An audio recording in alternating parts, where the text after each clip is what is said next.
ونصلي ونسلم على رسول الكريم.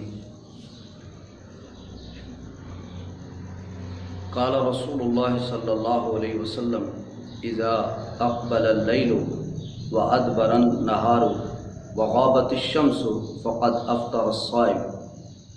ولم يذكر ابن نمير فقط أو كما قال النبي صلی اللہ علیہ وسلم. معزز ناظرین کرام،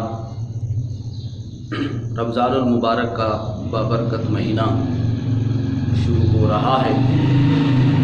اللہ پاک آنے والے ماہ مبارک کی ہمیں عظمتیں، اس کی برکتیں اور اللہ اس کی ہمیں فضیلتیں عطا فرمائے، اور اس ماہ مبارک میں ہمیں اپنی عبادات اور ریاضات کرنے کی توفیق عطا فرمائے. رمضان المبارک کی مقدس ساعتوں میں اہل ایمان کو اللہ تبارک و تعالیٰ نے جہاں پر اور عبادات عطا فرمائی ہیں جو صرف اس ماہ مبارک کے ساتھ مختص ہیں، جو کسی اور مہینے میں وہ عبادات نہیں ہوتی ہیں، صرف اس مہینے میں خاص وہ عبادات ہیں. اسی طرح کی ایک خاص عبادت سحری اور افطاری، یہ بھی ایک بہت بڑی عبادت اور بہت بڑی برکت والی یہ چیز ہے. سحری کھانا جس طرح ثواب ہے، اسی طرح افطاری کرنا بھی باعث ثواب ہے.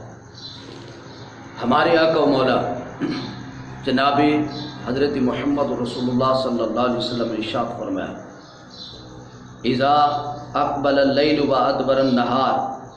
آقا علیہ الصلوۃ والسلام نے فرمایا جب رات آ جائے اور دن چلا جائے، وغابت الشمس اور سورج غروب ہو جائے، فقد افطر الصائم.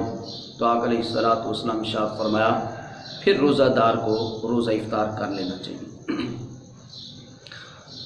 جب افطاری کا وقت ہو جائے تو پھر بعض لوگ یہ کرتے ہیں کہ اذان کے انتظار میں بیٹھے رہتے ہیں، اور بعض لوگوں کا یہ بھی طریقہ ہوتا ہے کہ ہماری محلے کی مسجد میں اذان جب تک نہیں ہوئے گی تو ہم روزہ افطار نہیں کریں گے.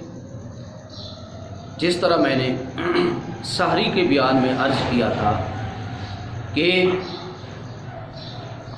صبح کے وقت فجر کی اذان سحری بند کرنے کے لیے نہیں ہوتی ہے، بلکہ وہ اذان کے لیے ایک بلاوا ہے، وہ نماز کے لیے ایک بلاوا ہے.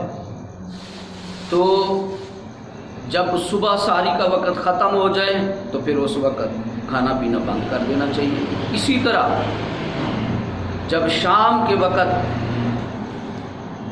سورج غروب ہو جائے اور اس وقت پھر اذان کا انتظار کیے بغیر افطاری کر لینی چاہیے. بلا انسان جو ہے اگر افطاری میں لیٹ کرتا ہے تو جتنا وہ افطاری میں لیٹ کرتا رہے گا اس کا روزہ جو ہے وہ اتنا مکروہ ہوتا رہے گا. بلکہ بعض فقہاء نے تو یہاں تک لکھا ہے کہ ہم جب افطاری کا وقت ہوتا ہے تو اس وقت ہم پہلے دعا پڑھتے ہیں: اللہم انی لک صمت و بک آمنت وعلیک توکلت وعلی رزقک افطرت. بعض نے علماء نے یہ لکھا ہے کہ یہ دعا بھی نہ پڑھی جائے، کیونکہ اگر اس دعا کو پڑھیں گے تو دعا پڑھتے ہوئے افطاری میں دیر ہو جائے گی. یہ بھی روزے کی کراہت میں شامل کیا ہے. اس لیے پہلے افطاری کی جائے پھر یہ دعا کو مانگا جائے. اعلیٰ حضرت امام رضا فاضل بریلوی رحمۃ اللہ تعالیٰ نے آپ نے بھی یہی لکھا ہے، اور دعا کے الفاظ بھی یہی بتا رہے ہیں کہ اللہم انی لک صمت، یعنی کہ پہلے روزہ افطار کیا جائے پھر دعا کو مانگا جائے. تو افطاری جس طرح سحری کھانا برکت ہے، اسی طرح افطاری کرنا یہ بھی ایک بہت برکت ہے اور آقا علیہ الصلوۃ والسلام کی عظیم سنت مبارکہ ہے۔ نبی کریم صلی اللہ علیہ وسلم نے ارشاد فرمایا کہ جب تک میری امت افطار میں جلدی کرتی رہے گی، میری امت جو ہے اس وقت جو ہے آقا علیہ الصلوۃ والسلام نے ارشاد فرمایا کہ جب تک یہ میری امت افطار میں جلدی کرتی رہے گی اس وقت میری امت جو ہے میری سنت پر قائم رہے گی، اور افطاری میں تاخیر بالکل قطعاً نہیں کرنی چاہیے۔ آقا علیہ الصلوۃ والسلام نے ارشاد فرمایا کہ جب تک میری امت جو ہے افطاری میں جلدی کرتی رہے گی تو یہ دین ہمیشہ غالب رہے گا۔ اور پھر آقا علیہ الصلوۃ والسلام نے ارشاد فرمایا کہ جس طرح اہل کتاب کے روزوں کے درمیان اور ہمارے روزوں کے درمیان فرق یہ ہے کہ وہ سحری نہیں کرتے، ہم سحری کرتے ہیں، تو اسی طرح آقا علیہ الصلوۃ والسلام نے فرمایا یہود و نصارہ افطاری میں تاخیر کرتے ہیں، تم افطاری میں جلدی کرو تاکہ ان کے روزے کے درمیان اور تمہارے روزے کے درمیان جو ہے وہ فرق ظاہر ہو جائے۔ حدیث امام مسلم نے صحیح مسلم میں حدیث پاک کو نقل فرمایا، جس کو حضرت عبداللہ ابن اوفا رضی اللہ عنہ بیان کرتے ہیں کہ ہم رسول اللہ صلی اللہ علیہ وسلم کے ساتھ ایک سفر میں تھے، جب سورج غروب ہو گیا تو آپ نے ایک شخص سے فرمایا اترو اور ہمارے لیے ستو گھولو۔ اس نے کہا یا رسول اللہ صلی اللہ علیہ وسلم اگر آپ شام ہونے دیں، آپ نے فرمایا اترو اور ہمارے لیے ستو گھولو۔ اس نے کہا ابھی تو دن ہے، یہ کہہ کر وہ اترے اور ستو گھولے۔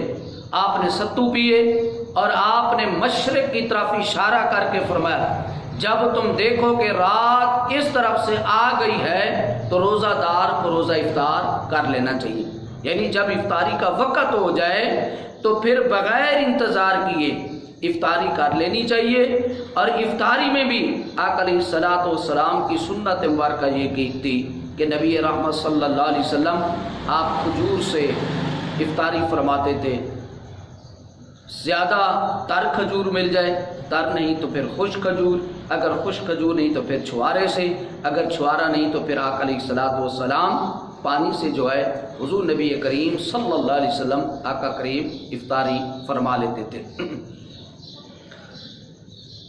تو پھر افطاری کے وقت پھر آقا علیہ الصلوۃ والسلام نے فرمایا کہ افطاری کے وقت جو بھی دعا مانگی جائے اللہ تبارک و تعالی روزہ دار کو دو خوشیاں عطا فرماتا ہے، ایک خوشی افطار کے وقت اور اس کے بعد جو دعا کرتا ہے اللہ اس کی دعا کو قبول فرماتا ہے۔